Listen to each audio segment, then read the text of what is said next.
السلام عليكم ومرحبا بكم في درس جديد من سلسلة الليجيان والهاش ACCP. في الدرس الرابع هدرنا على مراقبة المخاطر داخل بلاصة الخدمة. دابا في هذا الدرس الخامس غادي نمشيو لمرحلة أعمق شوية، غادي نهضروا على تحليل المخاطر وتحديد النقاط الحرجة، يعني فين بالضبط كيبدا الخطر وفين خاصنا نحبسوه باش نحافظوا على سلامة اللحم وصحة المستهلك. وهذا الشيء غادي نشوفوه ان شاء الله من بعد الانترو.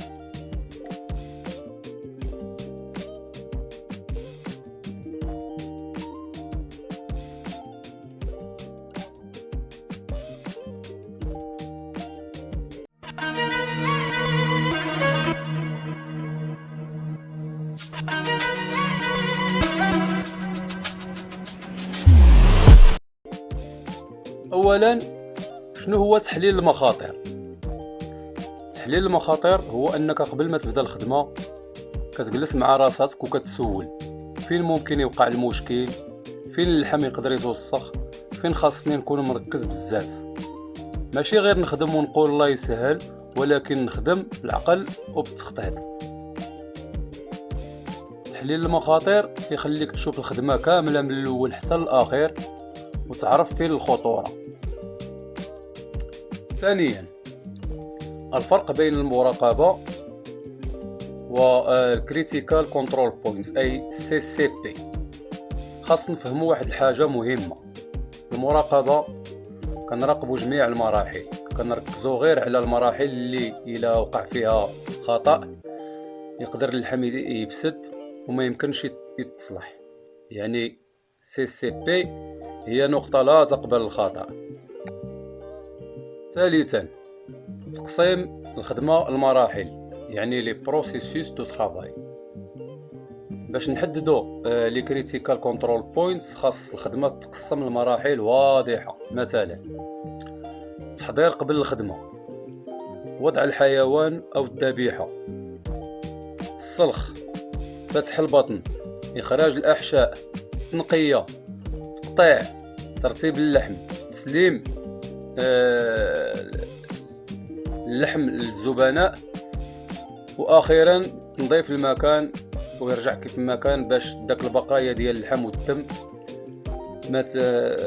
ما تقدر تنتقل حتى شي بلاصه. مثلا الا كنتي تذبح في شي بلاصه وجا شي واحد داز وهز داك الشيء في رجليه ومشى مثلا للكوزينه وصطم بداك الرجلين اللي فيهم هكاك داك اللحم وكنعرفوا الدم وداك البقايا ديال الاجزاء الخروف اللي تطيح في الارض، كتكون عامره بالبكتيريا وكتشكل خطر.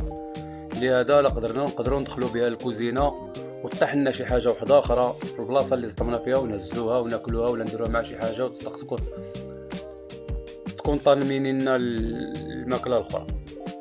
يعني كل مرحله كنشوفوا فيها فين كاين الخطر وشنو النوع ديالو. رابعا، تحديد اهم النقاط الحرجه في الحرفه ديال الجزار، اللي اولها فتح البطن والاحشاء.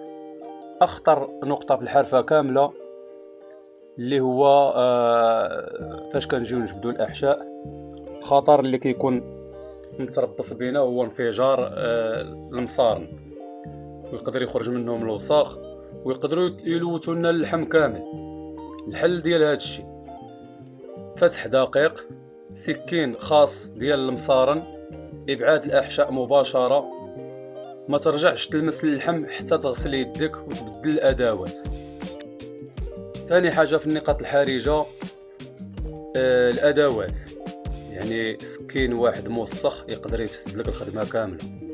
الحل سكين ديال السلخ يكون بوحدو، وسكين ديال الاحشاء يكون بوحدو، وسكين ديال التقطيع يكون بوحدو، والتنظيف المستمر اثناء العمل. ثالثا، تلامس اللحم مع الارض او شي سطح من الاسطح اللي هي موسخه. هنا تقدر تنتج بكتيريا تلصق في اللحم، غبره، شعر او تلوث مباشر. يعني خاصنا ديما نطفوا الطاوله، نعلقوا اللحم بوحدو، ما نبقيوش مع شي حاجه، وما يلمس لا ارض لا حتى شي جسم اخر، ما نضيفش. رابعا، الحراره والوقت، يعني بقاء اللحم مدة طويلة في الحرارة كينتج عليه نمو بكتيريا اللي كتخلي اللحم يفسد دغيا دغيا. الحل الخدمة، خصنا نخدمو في الظل ونسرعو من المراحل الحساسة وما نخليوش اللحم معرض للشمس. خامسا اليدين والنظافة الشخصية، يعني في مرحلة الخطر يقدروا إلا كانوا اليدين موسخين أو لا الجزار الحوايج ديالهم موسخين تقدر تنتقل الميكروبات من اليدين أو من الحوايج للحم. الحل هو غسل اليدين، تغيير القفازات من مرحلة إلى أخرى، وما نلمسوش الوجه أو الهاتف ديالنا أو الأرض ولا نلمسو شي حاجة أخرى ونرجعو نقيسو في اللحم. ودابا غادي نشوفوا كيفاش كنراقبوا النقاط الحرجة أثناء العمل. الجزار المحترف كيراقب راسو، كيراجع الأدوات، كيشوف واش شي حاجة خرجات على السيطرة وكيصلح الخطأ في الحين. مثلا إلا طاحت شي قطعة ديال اللحم خاصها تغسل ولا تعزل، إلا توسخ السكين خصو يتبدل أو لا يتنظف. المهم الخلاصة الإخوان، في الدرس الخامس تعلمنا أن الهاش ACCP ماشي غير النظافة ولكن تحليل، تركيز وتحكم. ومراقبة النقاط الحرجة هما النقاط اللي خاصنا نكونوا فيهم واعيين بزاف.